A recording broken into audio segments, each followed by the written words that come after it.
Have you ever said something you immediately regretted, not knowing the full story behind the person you were speaking to? Well, imagine this. You're standing in line at a grocery store, your mind focused on your to-do list, thinking about what's for dinner, and just ready to get home.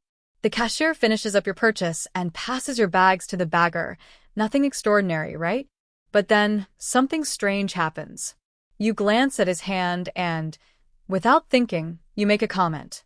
It's a remark that you think is harmless, something you might even say out of habit. But what you don't know is that your words are about to collide with a shocking truth, one that'll leave you speechless. Because in that moment, you've insulted someone who is far more than what you assume them to be. It's easy to be caught up in your day-to-day routine, to judge based on what you see in the blink of an eye, but as the saying goes, things are not always as they seem. What if, just like you, the person standing behind that counter has a story you'd never guess in a million years? A story of resilience, courage, and incredible strength that's about to change the way you see everything. What if that seemingly ordinary grocery bagger is, in fact, a Paralympian? What if he's one of the best athletes in the world, overcoming challenges every single day that would leave most of us in awe? And what if he's faced more obstacles, both physical and emotional, than you could ever imagine, yet he still chooses to serve you with a smile? This is where the story takes a turn. The words you speak, those careless, thoughtless words, set in motion a chain of events that'll teach you far more than any textbook lesson could ever provide. What happens next will leave you questioning how quickly we jump to conclusions about others and how sometimes a single moment can completely shift our perspective. Now, let me ask you something. What would you do if you found out that the person you insulted in the most casual of ways was an elite athlete, someone who has trained for years to represent their country on the world's biggest stage? Someone who is not just overcoming physical challenges, but crushing them in ways most people could never fathom? I want you to really think about that for a second. Imagine how you'd feel when the truth is revealed. Because the woman who made that offhand comment is about to find herself face to face with a reality she could never have expected. In the next few moments, you'll witness how a simple, offhand remark escalates into a moment of reflection and personal growth for everyone involved. You're going to want to stay until the end of this story because, trust me, the truth behind this grocery bagger's hand will stun you. So, stay with me. What happens after this awkward encounter will not only make you rethink the way you view the world, but also challenge the assumptions we all make in our everyday lives. You're about to get the full story, and trust me, you'll never look at someone with a disability the same way again. You don't want to miss this. Stick around, because the answer to that question, the one that's been burning in your mind, will come in a way you didn't see coming. As the woman stares at the grocery bagger, a hint of awkwardness hangs in the air. She doesn't realize it yet, but this brief interaction will become something much more than a passing moment. For her, it's just another stop on a busy afternoon. She's been rushing around all day, feeling the weight of her hectic schedule pressing down on her. Like many of us, she's been juggling work, family obligations, and the endless stream of tasks that seem to come with every corner of life. At first glance, the young man behind the counter seems ordinary enough, tall, lean, with a friendly smile that barely conceals the exhaustion in his eyes.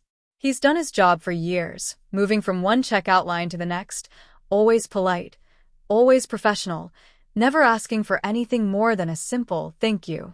But there's something deeper beneath the surface.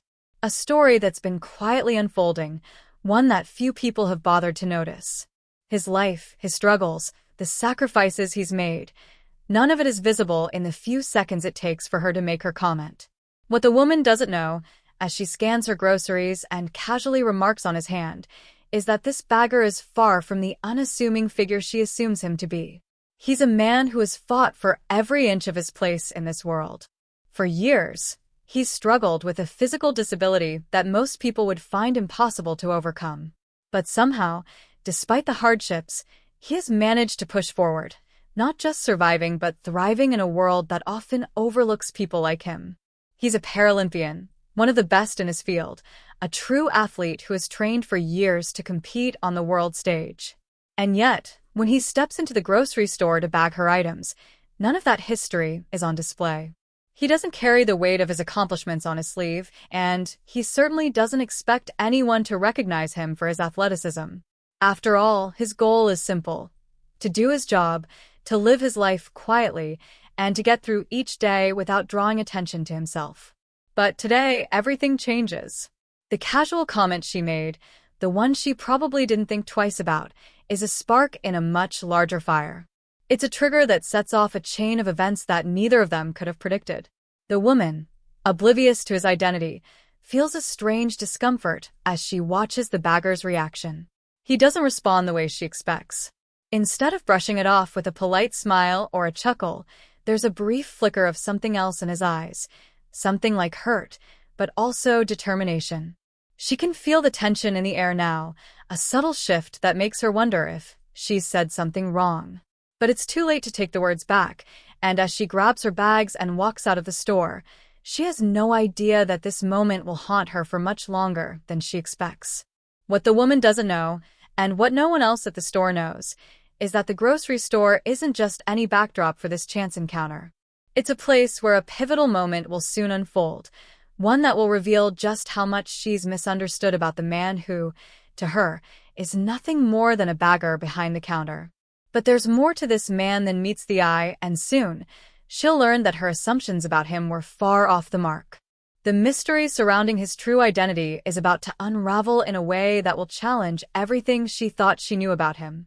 There are whispers in the store, behind the scenes, from people who've known him longer, people who've watched him struggle to fit in, to prove his worth, even when the world around him treated him like just another face in the crowd.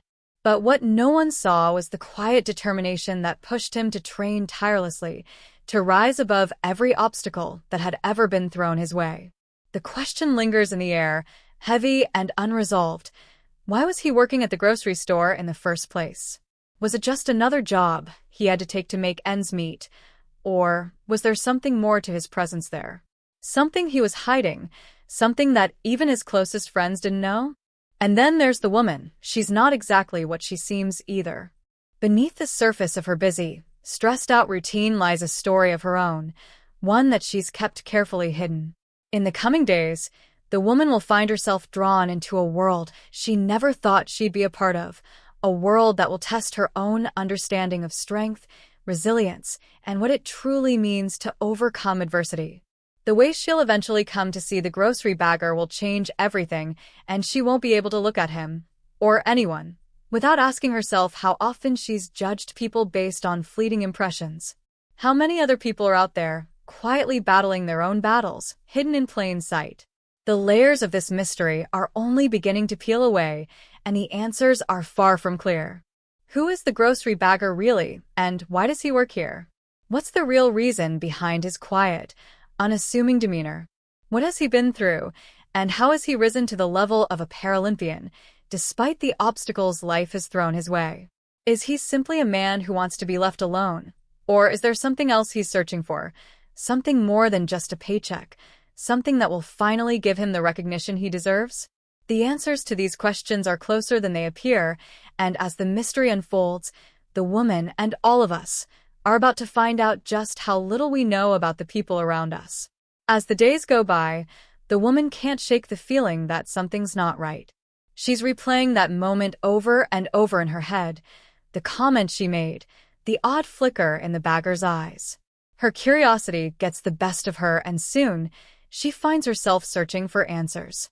She returns to the grocery store, hoping to learn more about the man who now occupies her thoughts. But when she approaches the counter the next day, something's off. The bagger isn't there. Instead, another worker is handling the bags, and when she asks about him, she's met with a stiff smile and an almost too casual reply. "Oh, he's not working today," the new cashier says. "Not sure when he's back." It seems harmless, just another day at the store, but something doesn't sit right. She starts to wonder why this particular person, who she now knows has something to prove, seems to vanish at the slightest sign of inquiry. Could it be that he's avoiding her? Or is there something more sinister at play here? She presses on, checking with other employees, but each time she's met with vague answers. The more she asks, the less she feels like she's getting the truth. The sense of unease grows, and she can't shake the feeling that someone is hiding something. Determined to get to the bottom of it, she decides to dig deeper, researching his name online, trying to find any trace of his past. It's harder than she thought. For someone who has achieved so much, becoming a Paralympian, competing at the highest level, there's almost no record of his accomplishments. The silence surrounding his background only adds to her frustration, and she begins to wonder if there's a reason behind the lack of information. It's as if the man doesn't want anyone to know who he really is. But just as she's starting to piece together some leads, something unexpected happens. She receives a message. It's a short note, written anonymously with a simple warning. Stop digging. You don't know what you're getting into. The message sends a chill down her spine. Who could have sent it? And why does it feel like someone's trying to silence her? It's clear that she's stepping into dangerous territory, but now, her curiosity is no longer just about the bagger. It's about the people who are going to great lengths to keep his secrets hidden. The note only fuels her determination to keep going, but the pressure begins to mount. Her life, which had once seemed so orderly and predictable, is now spiraling into uncertainty, as though the deeper she digs, the more tangled the web becomes. She follows the few clues she's found, each leading her to dead ends or even more confusing questions. She manages to track down one of the man's old colleagues, someone who's worked with him in the past, and when they finally meet, the conversation takes an unexpected turn. At first, the colleague seems willing to talk, even reminiscing about the bagger's incredible achievements and the challenges he's overcome. But the tone of the conversation shifts when the woman presses a little too hard, asking about his time working at the grocery store. The colleague suddenly becomes evasive, avoiding eye contact, and his answers become increasingly guarded. He mentions a mysterious incident that took place years ago, a moment that seemed to change everything for the bagger, but when the woman pushes for details, he cuts the conversation short, leaving her with even more questions than answers. Now, more than ever, she senses that there's something huge being hidden from her. This isn't just about a simple grocery store encounter anymore. The bagger's past is clearly shrouded in secrecy, and the deeper she digs, the more she feels like she's being watched. But what's the big secret? What's so dangerous about uncovering the truth? There's one piece of the puzzle that still doesn't fit: the suspicious ally who's appeared in the background. A man who claims to be an old friend of the bagger's, offering her cryptic help when she begins to question the mystery further. He's charming, persuasive, and claims to have been by the bagger's side through thick and thin. But something about him doesn't sit right. He seems to know more than he's letting on, and the more she tries to ask about the bagger, the more he deflects.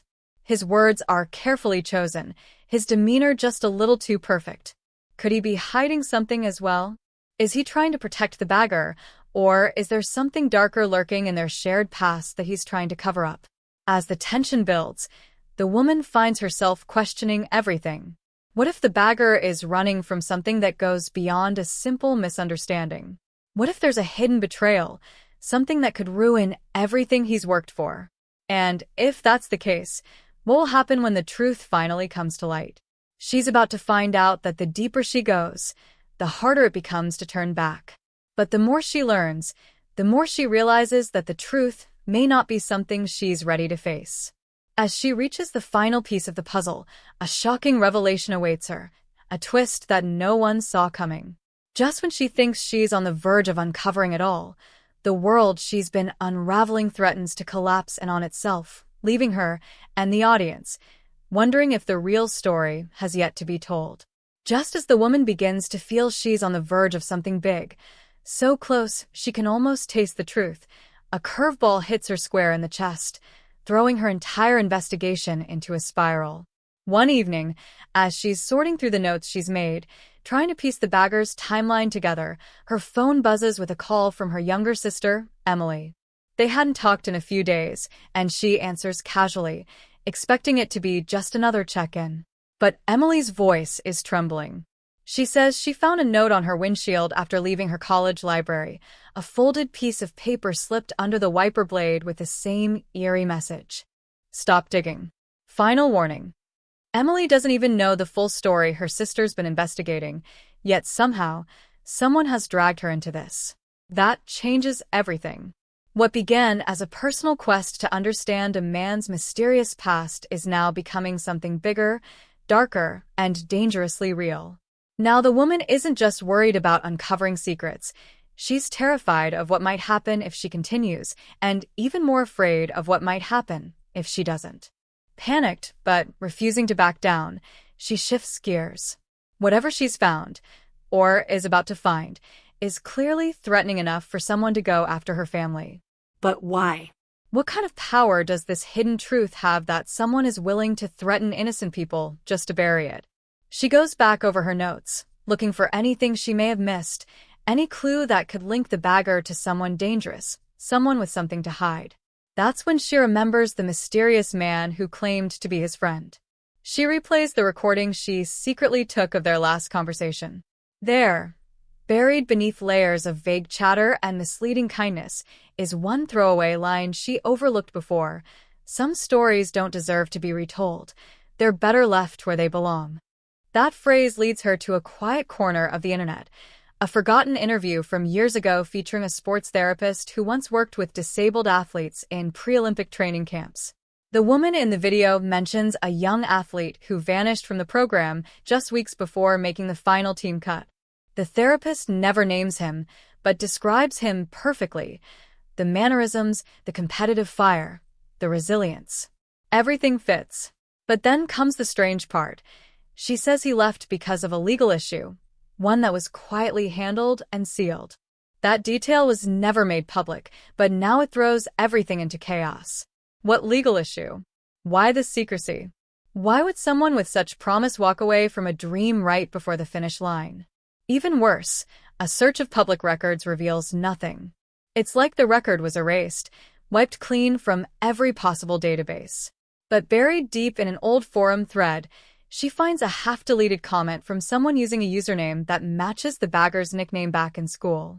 It reads, "They promised silence if I disappeared. So I did." Just like that, the story flips. Was he silenced? Was he forced to step away from everything he loved? And if so, who had the power to make that happen, and why? Now, the woman's not just chasing a mystery. She's up against a system. Every person she thought was helping seems to have their own secrets. The colleague who suddenly clammed up, the charming friend who speaks in riddles, and now the sports therapist whose interview conveniently vanished from the website the day after she watched it. She starts wondering if even the grocery store itself is involved. After all, it's where he quietly disappeared into the background. A place where no one asks questions. A place where stories are left unspoken. But the most chilling part comes next. Emily receives a second message. This one is even more direct, with a photo attached. It's a blurry picture of the two sisters walking together just 2 days ago. The caption reads, "Final chance." At that moment, the woman realizes something horrifying. This isn't just about exposing a hidden past. It's about unearthing something someone powerful went to great lengths to bury. And now that she's tugged too hard on that thread, the entire tapestry of lies and buried truths is starting to unravel. The people around her are no longer just characters in a mystery. They're pieces on a chessboard, and someone watching her every move is always 3 steps ahead. But the question that remains is the most dangerous one of all. Is the man she set out to defend really the victim she believed he was, or is he hiding the darkest secret of them all?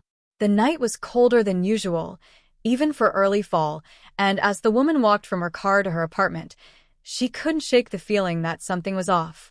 The street, typically calm and familiar, felt strange tonight, too quiet, as if holding its breath. She glanced over her shoulder more than once, sensing the subtle rustle of someone keeping pace, just out of sight. At first, she told herself it was just nerves, just paranoia fueled by stress and too little sleep. But the sound of a car slowly creeping behind her without headlights pushed her instincts into overdrive. She turned sharply, heart pounding, but the vehicle sped up and disappeared around the corner before she could make out the driver. She hurried inside, bolting the door behind her and double-checking every lock. Her breathing was heavy. This wasn't just about digging into someone's past anymore. Someone out there was watching her, and they wanted her to know it. Inside her apartment, things didn't feel much safer. She noticed small details that hadn't been there before. Her kitchen chair was slightly out of place, her laptop, always left on the left side of the coffee table, now resting on the right. She chalked it up to distraction, tried to calm herself down, but the gnawing anxiety only grew louder. Then came the real gut punch. Her sister Emily, the one who had been threatened just days earlier, stopped responding to her messages. At first, it was subtle, delayed replies, vague texts that seemed out of character. But by the next morning, the silence was complete. Calls went straight to voicemail. Her location sharing had been disabled. No one at her college had seen her that day. Panic set in fast and deep. She drove 3 hours straight to the campus, frantically retracing Emily's last known movements. Security at the library parking lot shrugged her off, offering little more than a cold, bureaucratic, "We'll look into it." The local police treated it as just another college student skipping class, suggesting maybe she'd gone off with friends for the weekend. But the woman knew better. Emily would never ghost her like this, not after everything that had happened. That's when she noticed a crumpled piece of paper tucked under her car's windshield. She opened it with trembling hands, her stomach sinking with every word she read. "She's safe. For now. Stay quiet." The words blurred as her vision swam with rage and helplessness. Someone had her sister. And now the message was clear. This wasn't a warning anymore. It was leverage. Every instinct screamed for her to back off, to stop digging, to pretend none of this had ever happened. But there was no going back now. Too much had been uncovered, too many lies exposed. She knew that if she gave in, if she turned away, she'd never see Emily again. The pressure pressed in from all sides, her job slipping, her social life evaporating, even her friends beginning to distance themselves, afraid of the strange shadow trailing her. It wasn't just emotional toll, it was total isolation. What made everything worse was the uncertainty. She still couldn't figure out who was orchestrating all of this. Was it the man she had set out to defend? Was he really a victim of injustice? Or was he the architect of a past so dark that others would go to any length to keep it hidden? What was the legal issue hinted at in the therapist's interview? Why had the grocery store been the perfect place for him to disappear? And why were strangers willing to stalk, threaten, and abduct just to silence questions? She started keeping her phone on record mode every time. She left the apartment, eyes constantly scanning for unfamiliar faces or cars. The paranoia was eating away at her sanity. She felt like prey in a city of predators. Even her dreams were filled with doors creaking open, muffled footsteps in hallways, the sound of her sister calling out faintly just beyond reach. The worst part was not knowing who to trust. The helpful coworker who'd first mentioned the bagger's impressive background had now stopped speaking to her entirely. The bagger's so-called friend vanished from social media without a trace. The therapist? Her office had been shuttered. No online presence, no forwarding address. It was like the world was systematically being erased around her, bit by bit, until the only thing left standing was the fear. Every piece of evidence she once had was either missing, corrupted, or inexplicably altered. Her saved videos wouldn't play, her emails from key contacts were empty or deleted. The only constant was the sinking feeling that the closer she got to the truth, the more invisible the answers became. Each layer she peeled back only revealed more shadows, more lies, and deeper deception. Someone was orchestrating this with terrifying precision. And yet, even with Emily's fate hanging in the balance, a part of her couldn't let go of the one gnawing question that had started it all. Who really was the man with the scarred hand bagging groceries in that quiet store? A nobody in the eyes of the world, or someone whose story was far too dangerous to be told. As the darkness deepens, she finds herself standing alone on the edge of something far bigger than she ever imagined. But the next move she makes could determine everything, not just whether she finds Emily, but whether the truth ever sees the light of day. And as she takes that final breath before pushing forward once again, one thought screams louder than the rest. The danger wasn't just real, it had only just begun. It all came crashing down on a rainy Thursday afternoon. The kind of day where the clouds hang low and the world feels heavy, like it's holding on to something it doesn't want to say. The woman had returned to her apartment after a sleepless night, her mind consumed with thoughts of Emily and the maze she'd been running through for weeks. She was exhausted, emotionally drained, and starting to feel like the darkness was winning. Her phone had been silent for hours, the silence screaming louder than any threat. But then, just as she stepped inside and tossed her keys onto the counter, her laptop pinged. An email. No subject line, no sender. She clicked on it out of sheer instinct, not expecting much. What opened wasn't a message, but a video, grainy, shaky, like it had been filmed in secret. It was security footage. A grocery aisle. The bagger. But he wasn't bagging groceries this time. He was arguing with someone in the back room of the store. The man he was talking to? The same friend who'd pretended to help her investigate weeks ago. And what he said next shattered every belief she had. "You promised she'd back off," the bagger hissed, his voice low but filled with anger. This wasn't part of the deal. The friend looked cornered, rubbing the back of his neck. "She was asking questions we didn't plan for. If she knows about what happened in Denver, we're all exposed." The camera cut out there, glitching into static, but it was enough. Denver? What did Denver have to do with any of this? Her hands trembled as she replayed the video, trying to make sense of what she just saw. It was the bagger who had initiated the threats. The man she'd spent weeks defending, the man she believed was an underdog, a forgotten hero crushed by an unfair system. He wasn't the victim. He was at the center of something darker. Something he was actively trying to keep buried. Suddenly, everything she thought she knew flipped upside down. The anonymous messages? The trail going cold? The sudden silence from those who had once offered help? It wasn't because they were afraid of a hidden system oppressing him, it was because they were protecting him, shielding him. Or worse, they were part of something he controlled. The woman staggered back, the weight of her discovery pressing hard against her chest.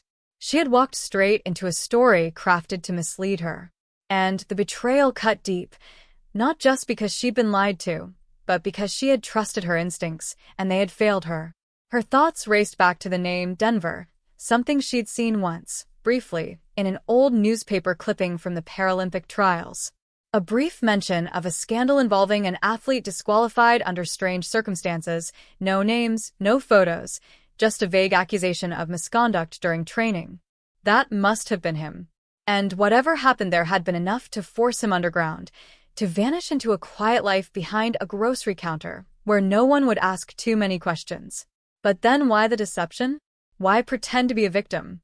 Why let her wander so close to the truth, only to try silencing her when she got too close? As she sat in stunned silence, trying to comprehend the layers of manipulation that had unfolded around her, her phone vibrated again. This time it wasn't a threat. It was a single text from an unknown number. "You think you know the truth. But there's more. Meet me where it all began." Below it was a pin, a location dropped on a digital map. To her shock, it wasn't the grocery store. It was an abandoned athletic training center on the edge of town. She'd driven past it a dozen times without a second thought. A place long forgotten, closed years ago after a fire gutted most of its interior. It was the last place anyone would think to look. And now everything made sense and made no sense at all. Why there? Who sent the message? And if the bagger had been manipulating her all along, was she now being lured into a trap, or about to uncover something even he didn't want known? The answers felt dangerously close, but so did the edge of something irreversible. The twist had changed the stakes, flipped the narrative, and blurred the lines between who was chasing the truth and who was running from it. She had trusted her gut, only to realize she'd been chasing a carefully crafted illusion. Now she had no choice but to follow the new lead, knowing full well it could either be the key to unlocking everything, or the final move in a game she never agreed to play. She didn't sleep that night, not even for a minute. The message replayed in her mind like a haunting melody she couldn't shut off. "Meet me where it all began." The abandoned athletic center loomed to her thoughts, not just as a location but as a symbol of everything she was starting to fear. She sat on the edge of her bed, the room dimly lit by the glow of her phone screen, scrolling back through every message, every clue, every video she had collected over the past few weeks. None of it made sense anymore, or maybe it made too much sense, and that's what terrified her. She wasn't sure whom to trust. And then, just before dawn, her phone buzzed again, but this time, it was from someone she knew. Someone she had confided in from the very beginning. It was Jacob. Jacob was the one person she thought she could lean on, her ex-boyfriend turned close friend who had stayed in her corner through breakups, bad jobs, and now, this unraveling mystery. He'd been supportive, if slightly skeptical, when she first told him about the grocery store confrontation.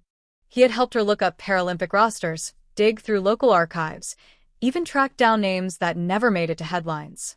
He had her back, or so she believed. But the message he sent made her blood run cold. Stop chasing this. Please. You don't understand who you're messing with. I didn't want you to find out this way. Her hands trembled as she read it over and over. What did he mean by that? What didn't she understand? Her heart raced as a new layer of betrayal sank in. She called him, no answer. Texted him, nothing. Just those words, hanging in the air like a warning and a confession all at once. She was no longer sure if Jacob had been helping her or watching her. Worse, what if he had been feeding her breadcrumbs to guide her down a dead end? And just like that, the trust she'd placed in him became another piece of the puzzle that didn't fit.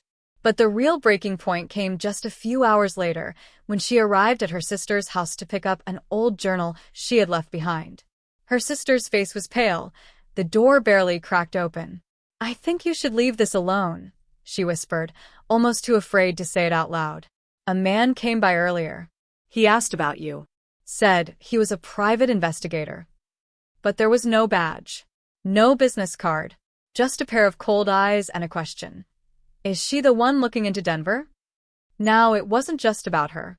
It was about the people around her, people who were being watched, intimidated, pulled into a web they didn't even know existed. The woman knew then that she had to choose. If she kept digging, she was putting everyone she cared about in danger. But if she walked away now, she'd never uncover the truth. The truth about the bagger, the footage, the lies, and whatever happened in Denver that had so many people working so hard to keep buried. The price of the truth was steep. But so was the cost of ignorance. And for the first time, she felt truly trapped. Then came the ultimatum. Taped to her car window when she returned to her apartment. A plain white envelope. Inside, a printed message. No handwriting. No signature. Just this. You want answers? Be at the stadium by midnight. Come alone. Tell anyone and they'll pay. The stadium. The one from the video footage. The one connected to the Paralympic scandal. It was both an invitation and a threat. And the clock was now ticking. Her mind swirled with questions she couldn't answer.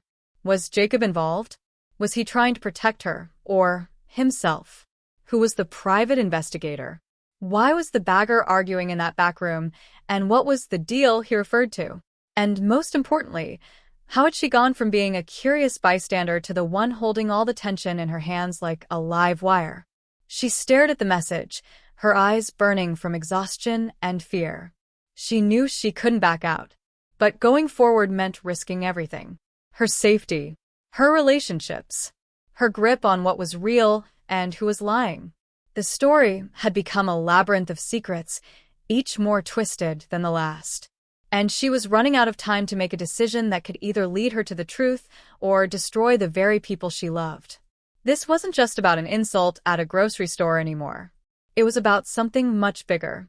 Something buried, systemic, and deeply personal. And whatever she decided to do next, go to the stadium or vanish from the spotlight, there would be no turning back. The wind howled through the abandoned stadium like a warning as she stepped inside, her every footstep echoing across the concrete like a countdown. Midnight had come and gone, but she was here, just as the message demanded. The only light came from the moon filtering through broken skylights and the dim glow of her phone, which she kept clutched in one hand like a lifeline. Her pulse thundered in her ears. Every shadow looked like it was breathing. Every creak in the rafters sounded like a footstep closing in. But she wasn't just scared. She was furious. She had been manipulated, lied to, and dragged into something so much deeper than she ever imagined. And now, she was ready for answers. What she didn't expect was the voice that broke the silence behind her. Come. Familiar. Too familiar. You shouldn't have come. It was Jacob. His silhouette emerged from the darkness, hands raised like he wasn't a threat, but everything in her body screamed that he was. You don't understand what you've walked into, he continued, stepping forward slowly, as if afraid she might bolt. This isn't about that guy at the store. It's not even about you. Not really. Her hands trembled, not with fear, but with the crushing weight of betrayal. So, what is it about, Jacob? She asked, voice breaking under the pressure. Why are you here? Why did you warn me to stop if you knew something was wrong? Jacob hesitated, and in that moment, she saw it. The shift in his eyes. The tension in his shoulders. He wasn't just involved, he was deeply tied to it all. Because I was trying to protect you. But it's too big now. You've stirred up people who don't want the story told. He explained it in fragments, like a man unraveling under the guilt he could no longer carry. The bagger at the store, his name was Marcus Talbot. A former Paralympian, yes, but also a whistleblower who had tried to expose corruption within a powerful nonprofit that partnered with major sports brands and disability support agencies.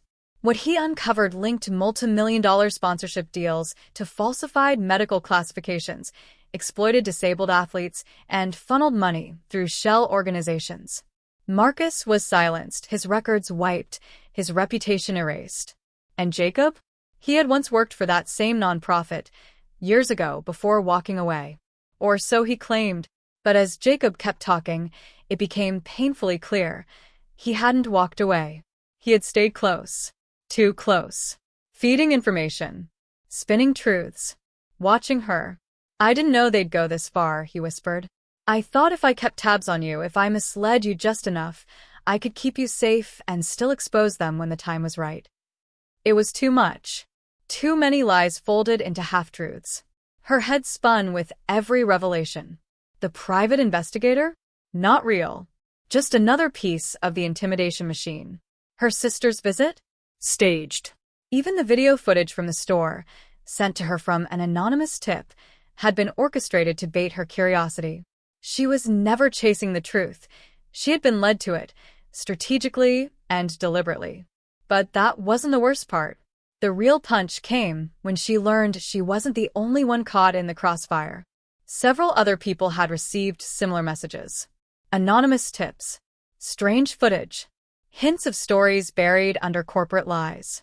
A web of citizen journalists, former athletes, and insiders, all slowly being drawn out one by one, just like her. They weren't trying to stop the truth from coming out, they were trying to identify anyone who still knew it. This was a trap, she whispered, the full horror settling over her like cold rain. You used me. Jacob didn't deny it. I had to. They were going to kill him, he said, his voice cracking. Marcus. He reached out to me before disappearing. He knew you had reach. If you made it go viral, maybe someone would listen. But now, they're watching everything. You have to delete your files. Go dark. It's the only way. But even in her fear, she realized something vital. They had underestimated her. She wasn't just a pawn or a disposable threat. She was the only one who had connected the dots, who had a platform, who could speak to an audience that was already watching, waiting, clicking on stories just like this one. Trending topics like hidden camera, Paralympic scandal, whistleblower footage, and grocery store mystery were lighting up the algorithm, and she had the one thing they feared most, the truth backed by eyes willing to see it. Her hands clenched into fists as she stared Jacob down. You tell them I'm not backing off, she said. You tell them they picked the wrong person to silence. But even as she said the words, a sound echoed through the stadium, distant, metallic, deliberate. Not a gust of wind. Not an accident. A door had opened. Someone else was here. Jacob's expression shifted from guilt to panic. We have to move, now. Because someone had been listening, and they weren't going to let her walk away without a fight. The warehouse was nothing like she expected. Tucked behind an old delivery depot on the outskirts of town, it looked abandoned from the outside, just another forgotten building with rusted siding and boarded-up windows. But inside, it buzzed with activity. Not the kind you'd see in broad daylight, but something more sinister, more covert. Fluorescent lights flickered above rows of storage units repurposed as makeshift offices. Laptops hummed. Screens glowed. There were boxes of files stacked taller than a man, and the air smelled of dust, ink, and secrets that had been sealed far too long. This was it, the nerve center of the entire operation. And she had finally found it. Her phone was recording, hidden in her pocket, transmitting live to a cloud drive she'd set up that morning. No more secrecy. No more playing safe. If anything happened to her now, the world would know. That's what kept her moving forward, even when her heart pounded like a war drum in her chest and her skin prickled with the sense that she wasn't alone. And she wasn't. The moment she stepped into the main corridor, a figure emerged from the shadows. Not Jacob. Not Marcus. It was her. Catherine Monroe, CEO of the very nonprofit at the center of the scandal, known to most of America as a champion for disability rights, a philanthropist featured on talk shows and honored at charity galas. But in that moment, there was no trace of kindness in her face. Her hair was slicked back. Her eyes were cold, calculating. She didn't raise her voice. She didn't need to. You just couldn't leave it alone, could you? Catherine said, stepping forward with the kind of poise that only came from knowing she had never lost before.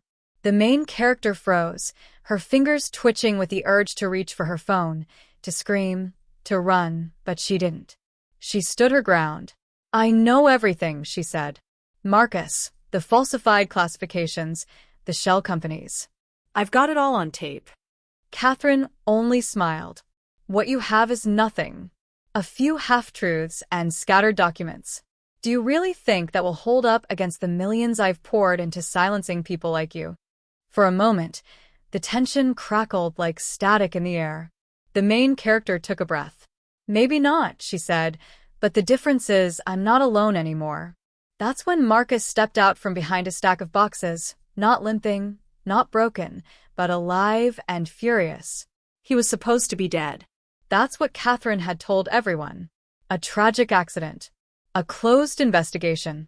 But there he was, standing tall, a flash drive in one hand, eyes locked on the woman who had tried to erase him from history. You stole everything from me, he said quietly. But you made one mistake. You let me live. Chaos erupted in that moment. Catherine lunged, not with fists, but with legal threats, pulling out a document and waving it like a shield. You're trespassing. You're recording without consent. You think you can beat me with a blog post and some TikTok trend? But she hadn't come alone. Hidden in the corners were cameras placed earlier by someone else, someone who believed in the truth. And outside, police cars were beginning to pull in, responding to an anonymous tip about illegal data destruction. The walls were closing in on Catherine, and she knew it. Her face twisted into something unrecognizable, no longer the polished public figure, but the predator behind the brand. You have no idea what this will unleash, she spat. There are people above me who won't let this go. But even as the officers moved in and confiscated computers, even as Marcus handed over the real evidence, a log of encrypted transactions, phone calls, altered medical reports, the main character knew something wasn't right. Catherine wasn't panicked. She was angry, yes, but not defeated. She watched them work like someone watching pawns rearranged on a board. That's when she realized the twist. This wasn't the nerve center. It was a decoy, the real files, the damning evidence that implicated government officials and corporate executives. Catherine had moved it all days ago. She'd sacrificed this location, knowing it would slow them down but not stop them. As the officers led her away in cuffs, she whispered, "It doesn't end here. You're just a headline. Next week, they'll forget you ever existed." But the main character knew better.